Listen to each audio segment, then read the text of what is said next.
3,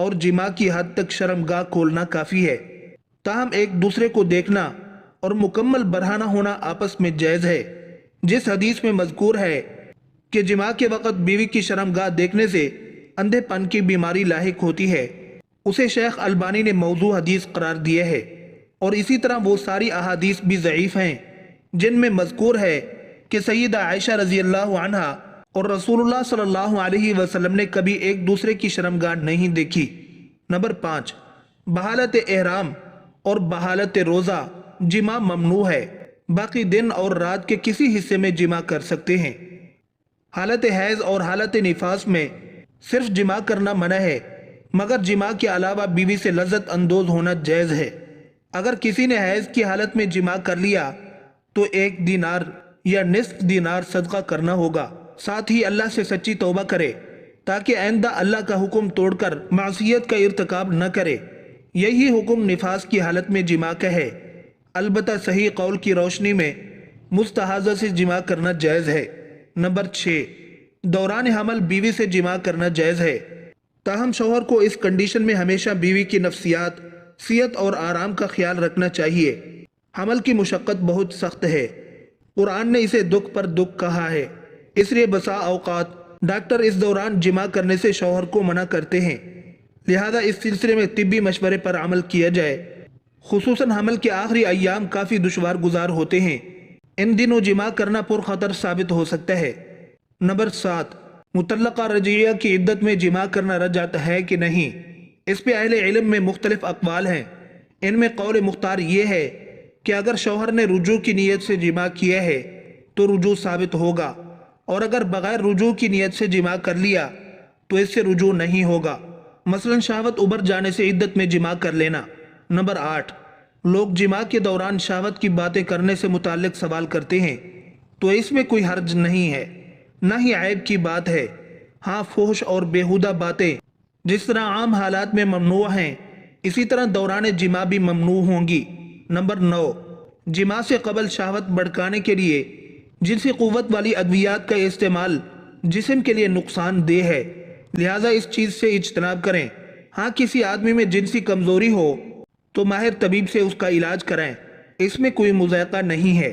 number 10، بیوی کی اگلی شرمگاہ میں جماع کرنا حیض و نفاس سے پاکی کی حالت میں جائز ہے، اور جماع کرنے کے لیے بیوی سے بوس و کنار ہونا، خوش طبی کرنا، جماع کے لیے تیار کرنے کے واسطے اعضائے بدن بشمول شرمگاہ چھونا یا دیکھنا جائز و حلال ہے۔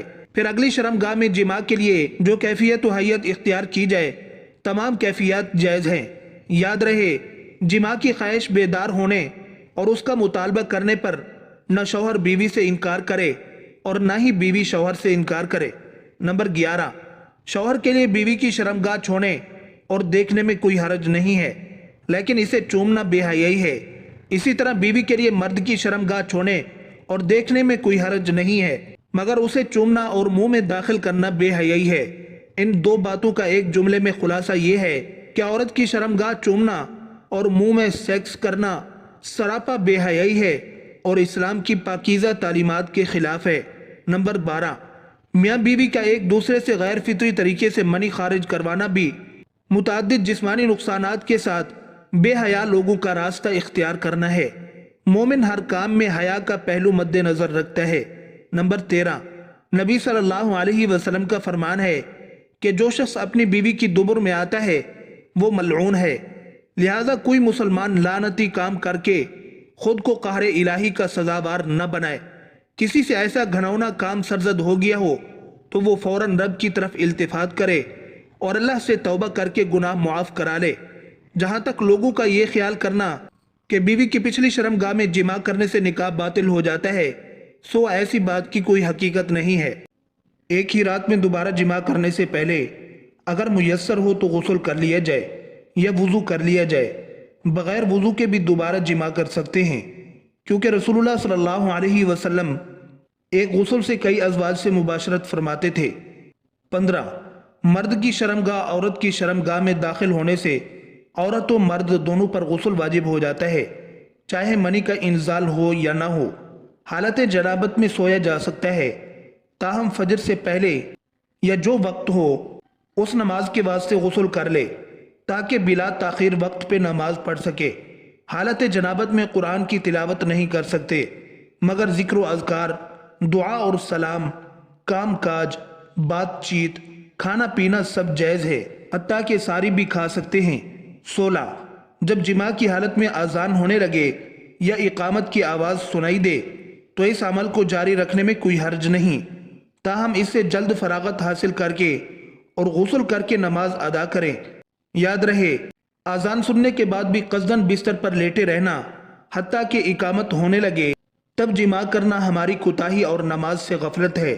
جہاں تک اذان کے جواب کا مسئلہ ہے تو یہ سب پر واجب نہیں بلکہ فرض کفایہ اور بڑے اجر و ثواب کا حامل ہے، اس لیے میاں بیوی سے بات چیت یا بوس و کنار کے دوران جواب دینا چاہیں تو دینے میں کوئی حرج نہیں ہے، لیکن جماع کے وقت اذان کا جواب دینے سے علماء نے منع کیا ہے۔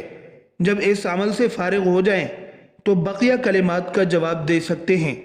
17 اولاد کے درمیان ضرورت کے تحت وقفہ کرنے کی نیت سے جماع کرتے ہوئے منی شرمگاہ کے باہر خارج کرنا جائز ہے۔ شوقیہ ایسا کرنے سے باہر صورت بچنا چاہیے کیونکہ نکاح کا اہم مقصد افزائش نسل ہے۔ 18 میاں بیوی کی خلوت اور جماع کی باتیں لوگوں میں بیان کرنا بے حیائی کی علامت ہے۔ رسول اللہ صلی اللہ علیہ وسلم نے اس عمل سے امت کو منع فرمایا ہے۔ اس بات سے ان بے حیاؤں کو نصیحت لینا چاہیے جو جماع کی تصاویر یا ویڈیو بناتے ہیں پھر اسے لوگوں میں پھیلاتے ہیں۔ نعوذ باللہ، کتنے ملعون ہیں فوش ویڈیوز بنانے، پھیلانے اور دیکھنے والے۔ نبی صلی اللہ علیہ وسلم کا فرمان ہے، کل امتی معافن الا المجاہرین۔ ترجمہ، میری تمام امت کو معاف کر دیا جائے گا مگر جو اعلانیہ گناہ کرتے ہیں۔